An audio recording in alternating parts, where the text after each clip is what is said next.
George Whitten. He is a local rancher in the valley. He's been here before. He was here last year to speak. We're very happy to welcome George back.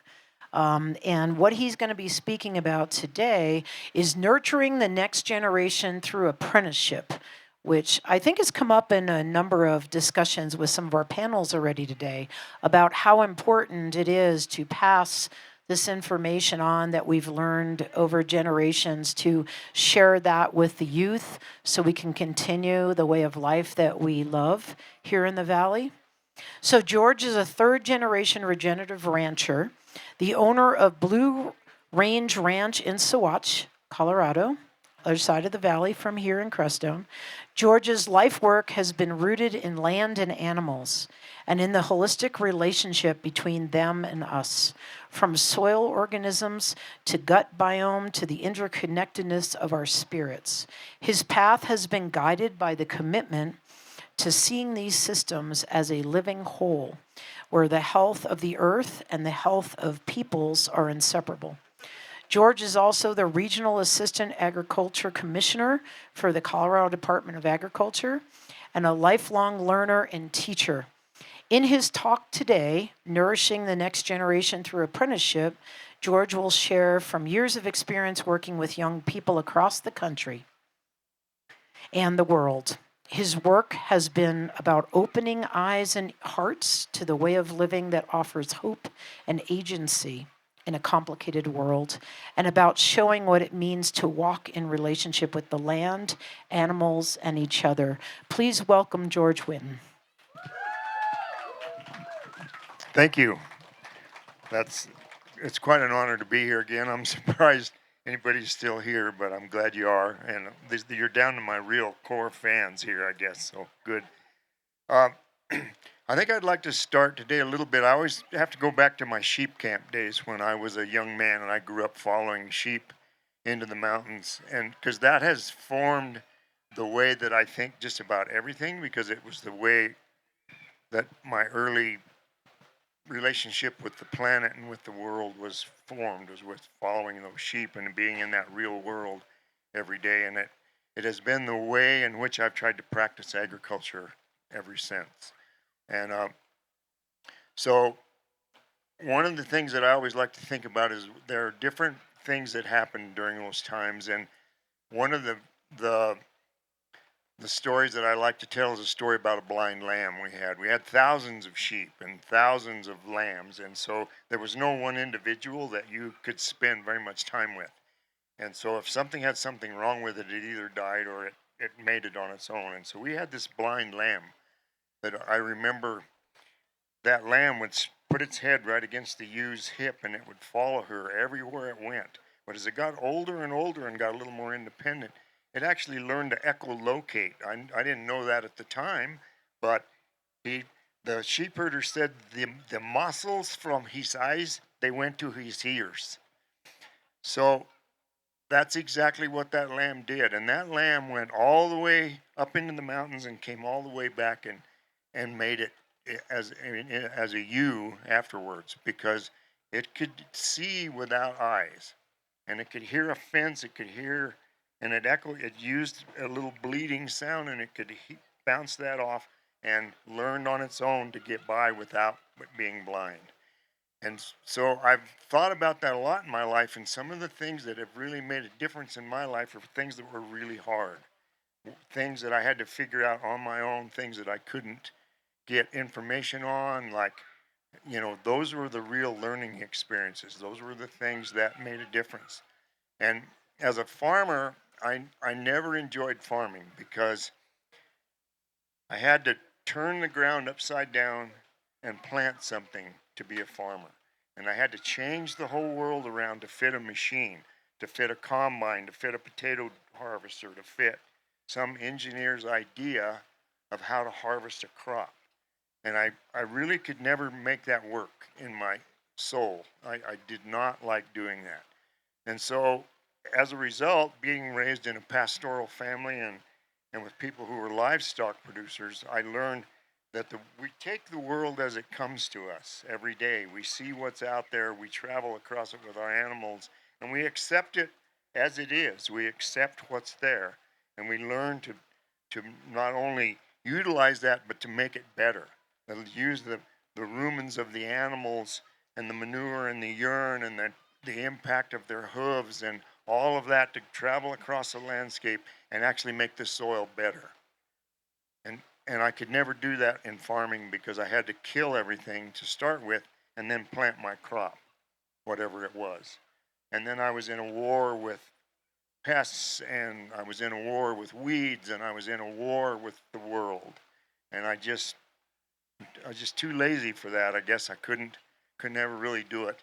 So I've always loved to deal with my animals. And um, in the mid 80s, I was lucky enough to get to know Alan Savory, who you may have heard of, who taught me how to communicate these things I learned as a child to people. And it's informed me in everything I do. It informs me in my work in the water world, my work with the State Agricultural Commission, because the world only comes in wholes. This planet functions in wholes, not in pieces, not in parts. And technology tends to take us away from those wholes, and we start to get specialized. We learn about certain things, and we focus on different things, but we lose track of the whole thing. We don't understand anything anymore because all we understand is technology. And whether it's electric, whatever, or it's none of that is really real in this soil and in these grasses and these trees and this whole ecosystem. All of that is outside of that. And so the thing I love about animal agriculture and stewardship and stockmanship is that we can together, along with our animals, make this place a better and make the soil better and we can improve things as we go. We don't have to destroy things, and we're not killing anything else. I have to kill the animal in the end because culturally that's what you'll pay me for is my Blue Range Ranch beef. But what I'd really like to do is just raise cows, and somebody paid me to just go around and do stuff. That'd be wonderful. But that's not culturally. That's not how we work. And I also understand that the rest of the world doesn't function in that way. Our economies, our politics, all of that are different than that. But at its core, and what we really need to get back to is that basic understanding. And so that kind of brings me around to the idea of mentorship and what it takes to be a mentor and how my wife Julie and I have worked so hard to bring apprentices into this kind of agriculture. And so since 2000 we've had over 20, I don't know how many exactly, young people come to the ranch, spend 8 months, 2 years, 3 years as couples, as individuals, all kinds of things over this period of time that people that have come there to learn how to do this kind of agriculture, to think in this kind of a way. And so I always look for that blind lamb in those people. What is it about any one of them that is their secret power? What can we do to not really, I don't want to change them and make them think like me. I want them to think on their own, but I want to nurture that going forward because they're the future and they're going to have better answers than I have. And so they also bring a lot of energy, a lot of new ideas, that's what's kept us going is the new energy of these young people coming into our, they'll burn out your clutch, they'll spoil your dog, they you cannot believe what they don't know sometimes. Like, like the first thing, they don't know the first thing. And so, it's a it's interesting to deal with that, but on the other hand, so much comes out of that. There's beauty in there. We become so close with these young people that, we love working with them. Um, so in 2000, I was had lost my mind and changed my whole life, and I was building a new house about 12 miles west of here on a piece of the ranch, and I started life over. And it was a regenerative intergrid block house, and solar and all that stuff, geothermal, all that stuff. And I was building that house and starting my life over. And a school bus came driving into the yard one day that was filled with environmental students that uh, from the Audubon Expedition Institute, and happened to be in that bus was a young woman by the name of Julie Sullivan, who had come to the ranch to learn about this strange way of carrying on uh, livestock agriculture, and they were focused on the conflict between public lands and animals on public lands. And so those students came there to learn a little bit about me, and they had heard about us from a book called The Last Ranch that was written a number of years ago about my brother and I and our endeavors to teach people about holistic resource management. We were going around the neighborhood grabbing people by the collar and telling, God damn it, you got to listen. And we got this, you know, we're still doing that, but we're not quite as enthusiastic as we used to be, I think. Um, but anyway, those out of that, my wife Julie stepped off that bus, and she was an environmental what are the cattle free by '93, environmental activist, vegetarian, 21 years, hadn't eaten meat, and now it's a little different. And I may have her come up and talk about that transition a little bit, but from her, in order to make her a part of this ranch, she knew nothing about livestock. She knew she couldn't drive a car. She couldn't drive a 4-speed or let alone a potato truck, water truck, anything like that. And so, but what she needed in order for our marriage to succeed was something to do. And so she was an educator. And it turns out I actually have a little bit of ability to educate as well. But I know a lot about the practical stuff, but she's the one that knows about the smart stuff, the stuff that's hard, the communication, what does it take to really make sure that these apprenticeships, that these are successful, that these people feel comfortable, that they feel supported, that they feel, nurtured, and how do we do that? And so that's what she brings to this. Um, my raising as a young man was, if my dad didn't yell at me, then I did a good job, and that was just kind of how you're brought up in agriculture, and turned out okay, but there are better ways. And so, um, beginning at that time, we took interns. We would just take anybody that come along for a little while, and then I learned that it really didn't do me much good, and I didn't enjoy spending a month or 2 weeks or 3 months even with someone trying to teach them, and then they left. And by the time they knew where the gates were, they were leaving. So it was this constant kind of starting over. And so we decided, well, this needs to be a little longer. And we got to talking about the fact that maybe we need to make this more, rather than interns and free labor and all that stuff, that maybe we need to make this a little more structured.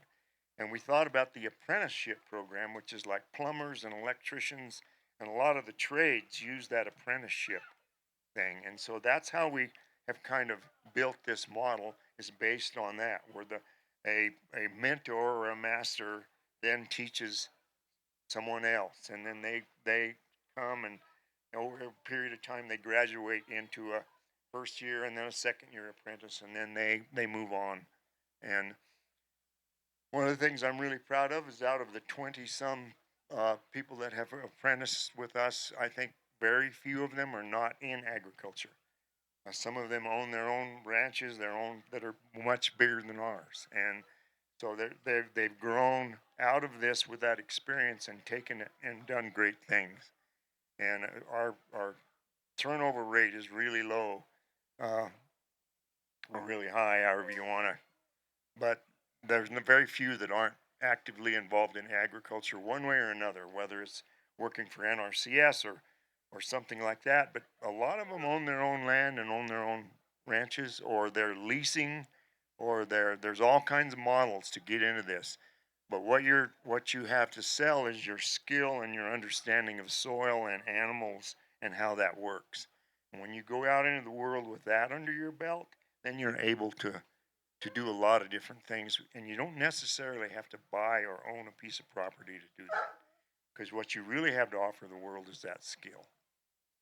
And so that is kind of what we do. We right now the apprenticeship, we're in cooperation with the Covera Coalition, which is an organization based in Santa Fe, New Mexico. And the Covera Coalition was originally established by Courtney White and some ranchers in Arizona who got together over this grazing fight between environmentalists and ranchers over grazing on public lands. And so we brought together those environmentalists and a bunch of ranchers, and so we were some of the early people to be involved in that way back in the late 80s, 90s. And so Courtney White created the Covera Coalition, which was a little bit bigger tent, I felt like, than the Holistic Resource Management.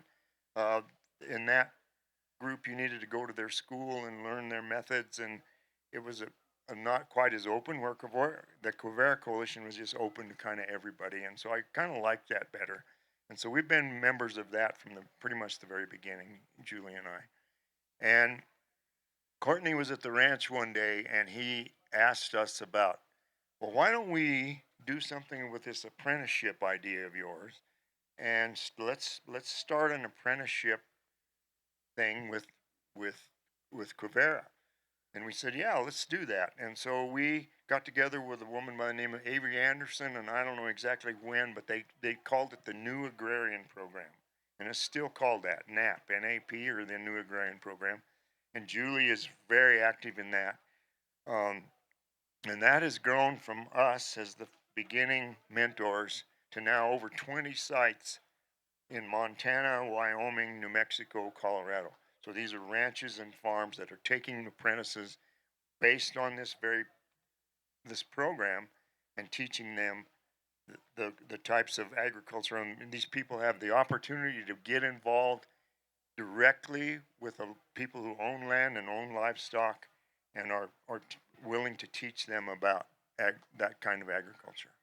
And so it's grown exponentially. I think there are 150 graduates from the program now, and not all of every ranch is the same as ours. The philosophies vary. There's all kinds of things, but each applicant has a chance to choose from these various mentor sites or these ranches or farms what they would like, and then Covera's job to kind of pair them with the right site and try to make sure that it's a successful endeavor and that the apprentice and the mentor both get what they need out of that relationship.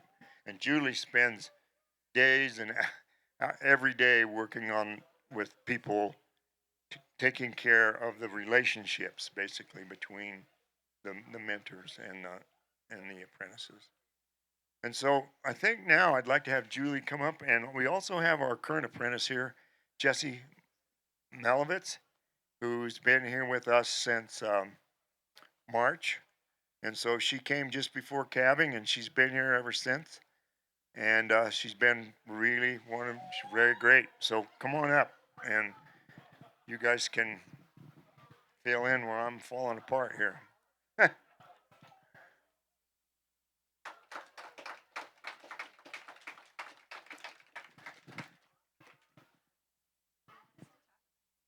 Well,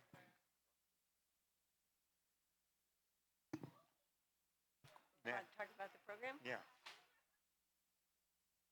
Oh, I wasn't prepared to talk. I think one of the things about the program that's really interesting is that it's not only focused on teaching people sort of the technical skills of how to pull a calf, how to build a fence, how to drive a tractor, how to put up hay, but it's really a lot about learning about yourself. One of the questions we actually have in the application is, what do you want to learn about yourself? In part because agriculture isn't the right thing for everybody.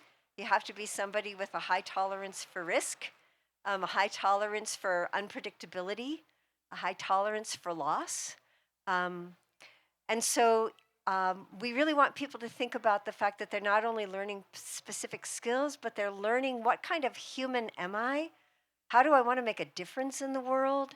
Um, what are my particular gifts, skill sets? What really matters to me? And if they decide after 8 months, agriculture isn't really what they want to do, they've still learned something incredibly valuable about themselves. And they go off and they go into policy, they become teachers. They go all sorts of different directions. And so I think one of the things that's really lovely about the program is that it isn't just about finding that next generation of people who are going to grow food for everyone else, but it's also where is that next generation of leadership and visionary going to come from? And there are a lot of different ways to have that manifest in your life, and they don't all mean that you're raising animals for food. So I think that's one of the things that really motivates me. And my particular job with the program is I actually try to teach the mentors.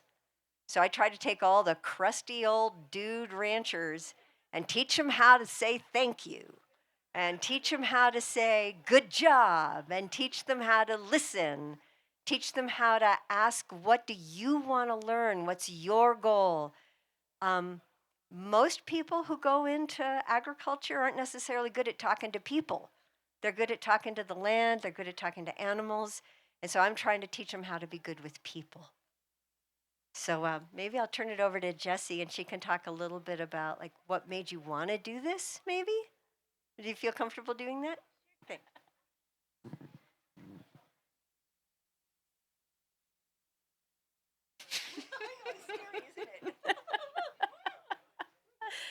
Um, I've been at the ranch for about 6 months now, and I have never had like one day since I've joined this program where I've regretted it. And in fact, it's one of the top 3 choices I've ever made in my entire life. That I'm so happy I'm here and I'm doing this. Um, George and Julie are really wonderful people, and I've never been in a situation like where you have this sort of guidance, like I've been through school and I liked parts of school, like was really fun. I went to college. I loved college. I thought it was super fun, but I never had this kind of like guidance where I was really I've learned so well, and I feel like I've learned more in these 6 months in so many different things than I have in most of my life. um, and I'm just really grateful that this organization exists. And I think when I signed up for it, I didn't realize how much I was going to get out of it. I definitely thought it was going to be more of just like a job at a ranch and a little bit education. And I every day am just surprised and get to really enjoy like how supportive it is and how much I get to learn, and that emphasis on education is just a real blast. It's really cool.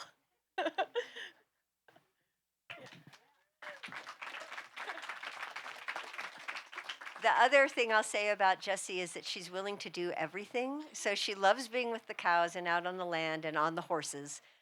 But if you happen to order meat from us, she may well have packed that in a box for you, answered your emails. So I think that's one of the other things we look for in people is in order to make it in particularly small scale, family scale agriculture, you really need to be willing to do everything. And not everybody is. And so finding people who really recognize that and are willing to learn the bookkeeping and learn the meat business and learn all of those pieces of the puzzle, those are the people who are really going to make it in this world, at least in the agricultural world, this regenerative world. Thank you. Yeah. Questions? Or, yeah. Oh.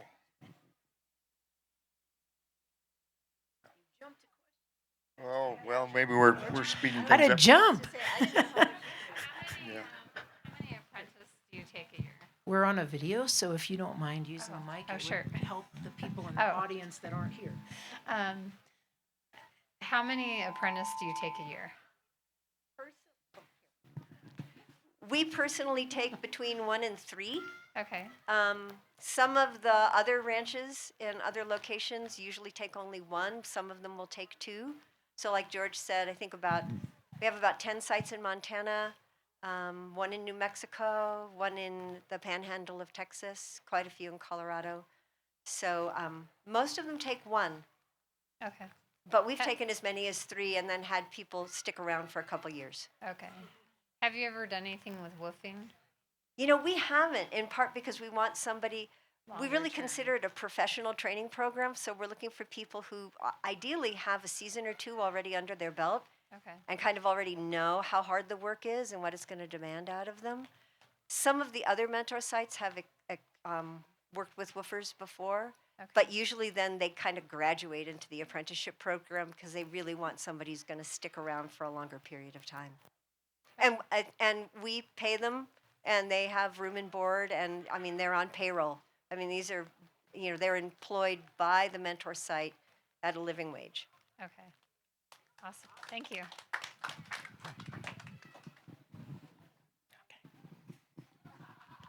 Hello.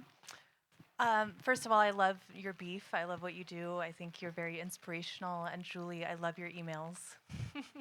Beautiful writing. Jesse's been writing them too. Love them all. So my question is, do you feel optimistic about the future of other ranches in the San Luis Valley? Do you think they'll be following in your footsteps? Are people willing to do the same kind of regenerative ranching that you're doing, do you think? I think so. I think it's from the time when I started grabbing my neighbors by the neck in 1989 or 90 or whenever that crazy period was. It's changed so much. The fact that we're all having this conversation, the language that we're all using, that's all grown. There was no such thing as grass-fed beef. That wasn't even a term. Like there was no conversation, no language around any of these things about gut biomes and how the microorganisms in the soil are fed by the microorganisms in the rumens of the wild animals and the domestic animals. That grass doesn't have any politics, and neither do microorganisms. It's those things all fit together and they work together and they have for millions of years. And so just learning to understand that process, we didn't have any of that language. So yes, I think the farming that's going on in the San Luis Valley, we've taken livestock to potato farmers, helped them rebuild their soil. We've done a lot of that kind of work over time, and that none of that was even talked about or possible. And I think for vegetable farming, for that kind of farming to ever have any kind of a future, it's going to have to reintroduce livestock, and they're going to have to be a part of that crop rotation and that cycle of soil. Because when you harvest a field of potatoes, you've destroyed the soil, just the act of digging them up. And so then you have to start over. And so potato farmers are learning, understanding that, and rather than replacing all of that with technology and chemicals and fertilizer that's running out and all the costs going through the roof, they're learning to use livestock and to try and cover crops and rebuild that soil, get living roots in the soil. And so yes, and that's not only happening in the San Luis Valley, that's happening all over the United States. There's a lot of regenerative agriculture going on. And so it is a conversation that I'm very enthusiastic about, and I see us, you know, it's gonna take over because it has to. I mean, economically, we're not going to be able to sustain the kind of agriculture that we are. The inputs are just too high, and the commodity prices are too low, and the mental health of the farmers is, you know, they're all aging out. I'm kind of average, and I'm in my 70s. I'm a little above that, but still, there's going to be a huge turnover in land, and unfortunately, I think right now it's going to initially kind of go to maybe corporate farms and more high tech kind of farms where robots and all of that stuff are going. But I don't think that's really the future. I think it's just not sustainably culturally. It's not. There's so many things about that are wrong. And I was in a meeting the other day a state meeting, and they were talking about these wonderful robots that they've got invented now that can weed, can go along and they can identify, you know, a plant, a crop from a weed, and they can do all the weeding. And I don't know, I just had this idea of some big fat ICE agent out there trying to tackle that thing and drag it into a van and send it somewhere.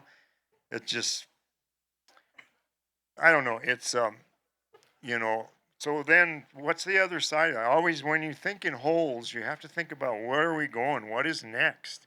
What is the next thing? And so if you eliminate manual labor, what do we all do? You know, if you eliminate a person's value, their identity, you know, what are we going to do? What's the other side of this whole high tech crazy world? And it's not very. It's kind of bleak. I don't really, and I don't think that's going to happen. I think we're all going to. People are going to rebel. People are going to come back onto the land and raise their kids and with their feet in the dirt and their eye in the sky, and you know that's going to happen when, because you know it's liberty. It's a beautiful way to live a life. I've been so blessed to be able to make my own decisions every day when I get up and decide. You know, I ask the cows what needs to be done. They have the answers to everything. I just have to ask. But it's a great way to live, and I want to see a lot more people living this life. I actually have a question.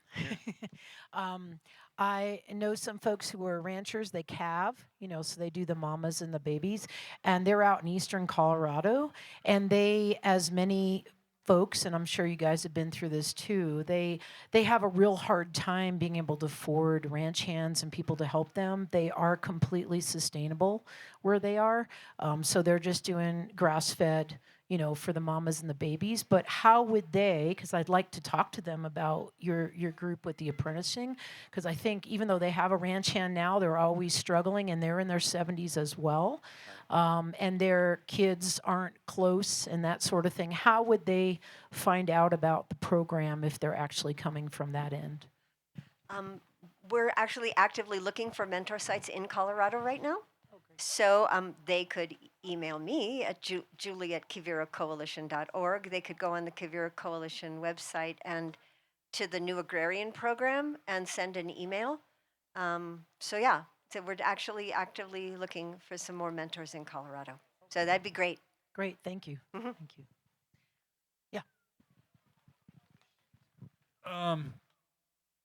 Traditionally, your kids would take over the ranch or the farm, and I'm seeing that that's not necessarily what's happening anymore.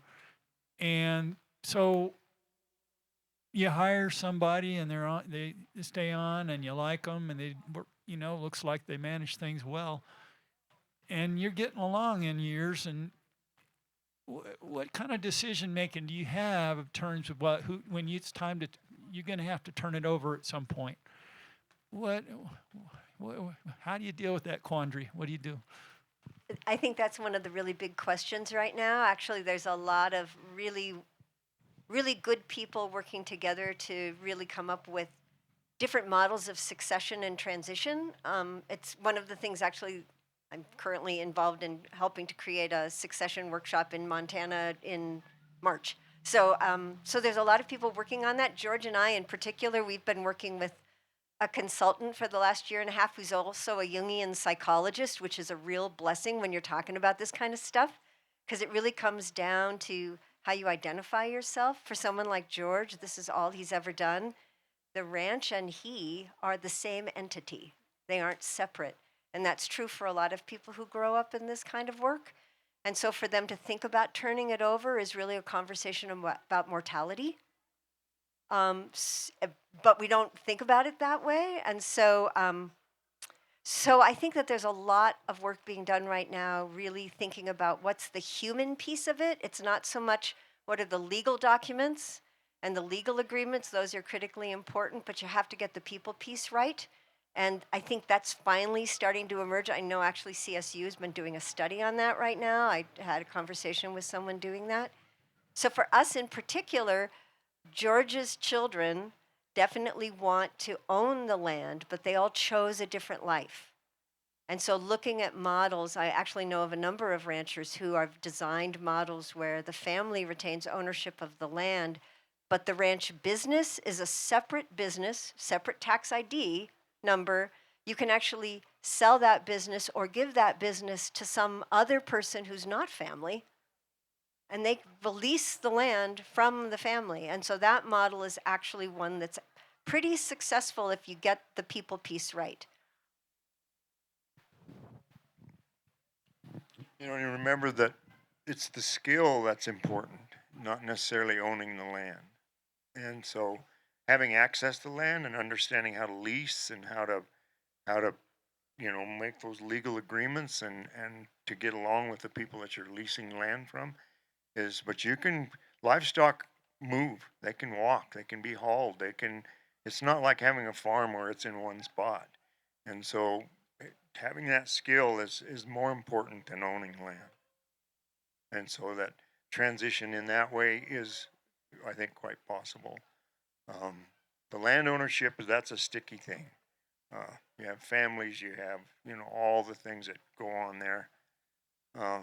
And we haven't 100% solved that, I have to admit. So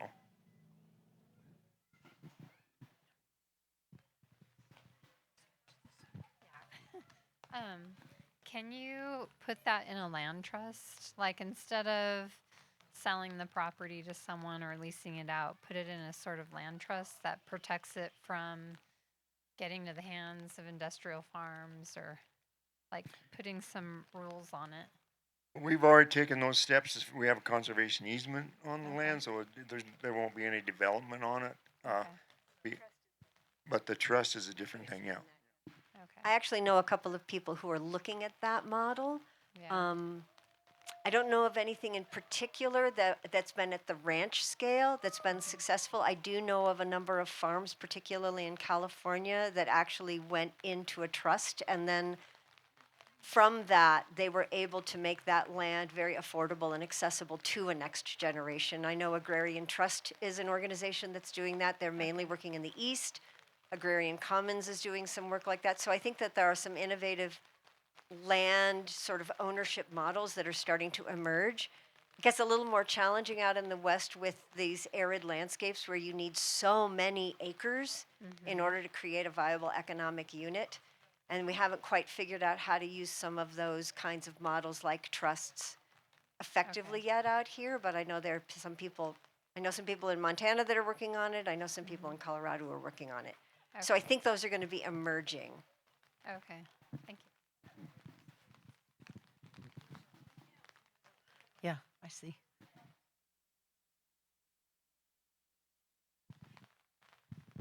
Thank you both for what you do. Great meet.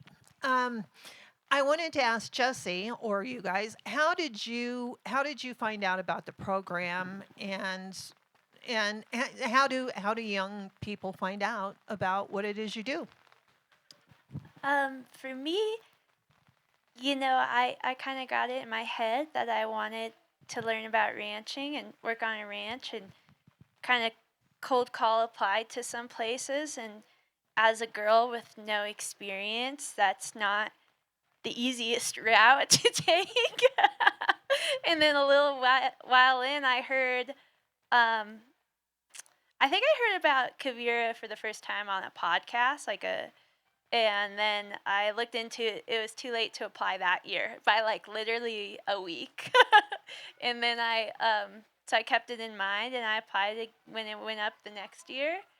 And funny enough too, like I'm from Colorado, and I have like driven by George and Julie's ranch. Like I got here, and I'm like, I've seen your sign that says Whitten Ranch before, and I've also like driven by our BLM lease, and I've like wondered, like, wonder what rancher is over there.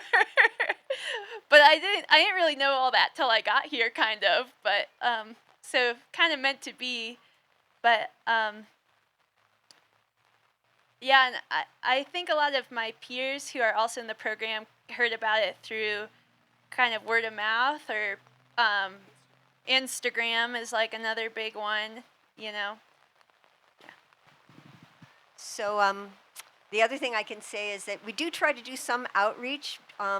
Like there's a work college back east that also has a working farm called Warren Wilson College, and we get a lot of really great apprentices from there. So we sort of have particular areas we'll put out outreach information.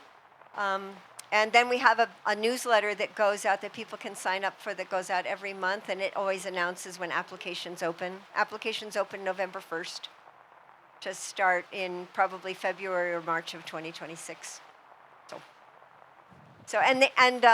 There's also a podcast called Regeneration Rising, which the Quivira Coalition puts out, and it's specifically for beginning farmers and ranchers who are looking for information and opportunities. So that might have been the podcast you heard.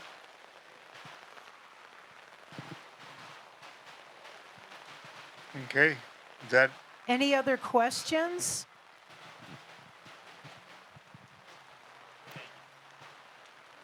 So on the other side of that coin, how do you, or what do you look for in applicants to the program? And do you have enough applicants that you have to turn people away? And if so, do you have any words of advice for those people that you don't have space for? Are you able to provide some limited mentorship for them? So I would say in general, it really varies year to year. Some years we have a lot of applicants in the program overall.